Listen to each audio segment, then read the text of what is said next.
Opa!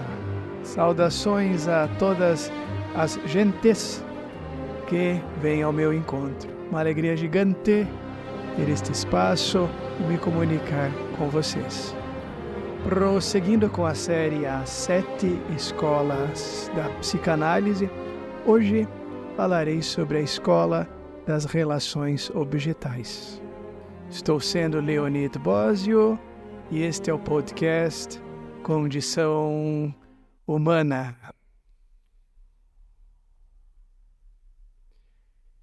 Escola das relações objetais. A psicanálise evoluiu de diversas maneiras, com contribuições de vários pensadores que deram enfoques específicos ao campo. Um dos enfoques mais influentes foi o das relações objetais, que se refere à maneira como os indivíduos internalizam suas interações com os outros. Embora figuras como Ronald Fairbairn tenha sido um pioneiro nesta vertente, mas o foco deste artigo será em Klein, Melanie Klein, cuja obra teve grande impacto, especialmente aqui para nós na América do Sul. Melanie Klein, trajetória e contribuições. Um pouquinho da biografia dela. Melanie Klein nasceu em Viena em 1882, numa família de poucas posses.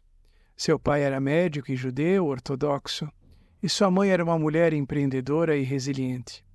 A vida de Klein foi marcada por grandes perdas, como a morte de sua irmã, Sidonie, ainda na infância, e de seu irmão, Emmanuel, aos 25 anos. Essas perdas, somadas a outros eventos traumáticos, moldaram sua sensibilidade para a dor emocional e a psicodinâmica do sofrimento humano. Klein casou-se com Arthur Klein e teve 3 filhos, mas o casamento terminou em separação. Além disso, enfrentou a tragédia da morte de seu filho Hans em um acidente e a ruptura com sua filha Melita. Primeiros contatos com a psicanálise. Melanie Klein foi introduzida à psicanálise por meio dos escritos de Sigmund Freud, cujo trabalho a fascinou profundamente. Embora nunca tenha tido contato direto com Freud, ela iniciou sua análise com Sándor Ferenczi, em Budapeste. Sua carreira começou em 1916, com a psicanálise de crianças. Em 1919, foi nomeada membro da Sociedade Psicanalítica da Hungria, após escrever um estudo sobre o desenvolvimento de uma criança. Em 1920, mudou-se para Berlim, onde trabalhou com Karl Abraham, que influenciou muito seu trabalho. Em 1925, Klein se estabeleceu em Londres, após ser convidada por Ernest Jones para dar conferências. Sua abordagem inovadora conquistou a admiração de muitos psicanalistas britânicos e ela se tornou uma figura central no desenvolvimento de uma nova escola de psicanálise. Principais obras de Melanie Klein. Aqui eu trouxe 5 obras. Claro que uma leve pincelada. Klein produziu uma vasta quantidade de textos, dos quais alguns merecem destaque. Os Princípios Psicológicos da Análise Infantil, de 1926. Introduziu a técnica de análise infantil por meio do uso de brinquedos, com uma analogia entre o brincar e o sonho, onde as crianças expressavam simbolicamente suas fantasias inconscientes. O outro texto, Notas sobre a Formação de Símbolos, de 1930. Estudo sobre a capacidade simbólica das crianças com base na análise do paciente Dick, que apresentava graves transtornos de aprendizado. Outro texto, Psicanálise das Crianças, de 1932. Reunião de casos clínicos com crianças, oferecendo uma síntese do seu trabalho até então. Psicogênese dos estados maníaco-depressivo, de 1934. introduziu o conceito de posição depressiva. Notas sobre alguns mecanismos esquizoides. Apresentou a concepção das posições esquizoparanoide e o fenômeno da identificação projetiva. Aqui outros livros também, caso você tenha interesse. Outros livros importantes incluem Contribuições à Psicanálise, de 1948, Desenvolvimentos em Psicanálise, de 1952, e Inveja e Gratidão, de 1957. Aqui na descrição do vídeo terá o link com o texto original do meu blog, que é de onde eu estou fazendo a leitura. Estou tirando essas questões de Melanie Klein, tá bom? Então não se preocupe, basta olhar aqui na descrição do vídeo que você encontrará o link. As contribuições inovadoras de Melanie Klein. Melanie Klein foi pioneira em diversos conceitos que ainda hoje são fundamentais na teoria e prática psicanalítica. Trouxe aqui 6 pontos. 1. Técnica de análise infantil. Através do uso de brinquedos, Klein revolucionou a psicanálise de crianças. 2. Ego rudimentar. Postulou a existência de um ego inato, já presente no recém-nascido. Pulsão de morte inata. Para Klein, essa pulsão se manifesta desde o início da vida, sob a forma de ataques invejosos e destrutivos contra o seio materno. Bem clássico no estudo de Melanie Klein nessa passagem. Defesas primitivas.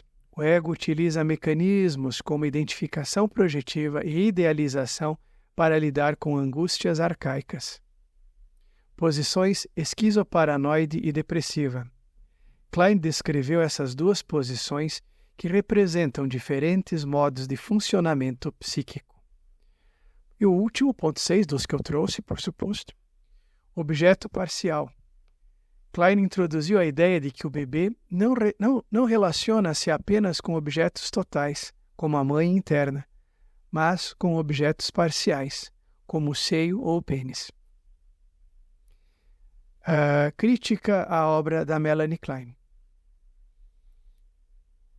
Embora suas contribuições tenham sido amplamente aceitas, Klein também foi alvo de críticas, especialmente dos psicanalistas da psicologia do ego. Então, coloque entre parênteses essas críticas, tá bom? Que rejeitavam algumas de suas concepções. Pulsão de morte. Muitos analistas discordam da ideia de uma pulsão de morte inata. Inveja primária. A concepção de que o recém-nascido já experimenta inveja destrutiva foi vista como controversa. Faz sentido. Complexo de Édipo precoce. A antecipação do complexo de Édipo para fases muito precoces do desenvolvimento foi rejeitada por alguns analistas, que argumentavam que este fenômeno só ocorre em fases mais tardias.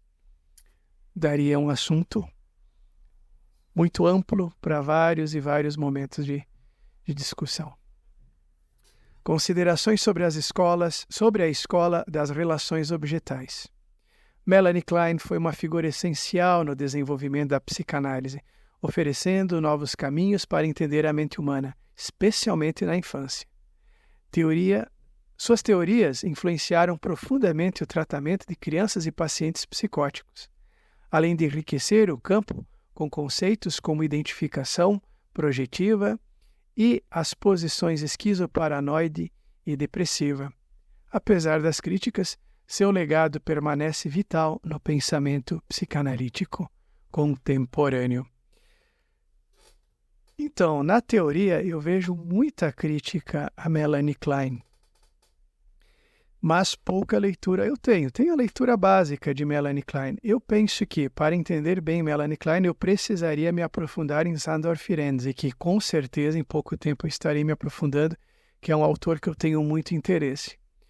Contudo, na prática, digo na prática do dia a dia, de pessoas que eu conheço que têm seus filhos e levam para uma terapia focada na fundamentação em Melanie Klein, é impressionante como os resultados parecem que fazem sentido e eu vejo um resultado positivo e os pais felizes com a caminhada que estão traçando com os seus filhos. Só que, óbvio, isso é uma observação minha e uma observação minha que não chegaria a 30 casos.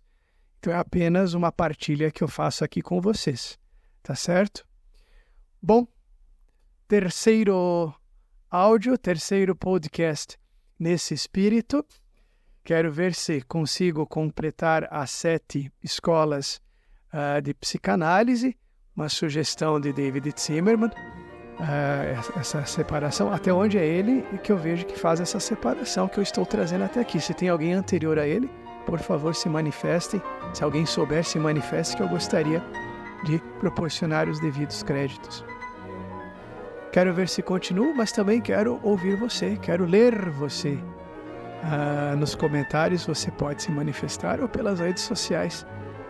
Diga aí de onde você é, o que você gostaria de ouvir, quais são os próximos temas que você gostaria que eu trouxesse aqui.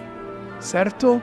Se você chegou até aqui, acredito que eu mereço o seu like, acredito que você poderá compartilhar e se inscrever no canal. Certo? Por favor, acolha um fraternal beijo meu e vamos nesta caminhando, prosseguimos esta jornada, esta caminhada. Grato, beijo, novo.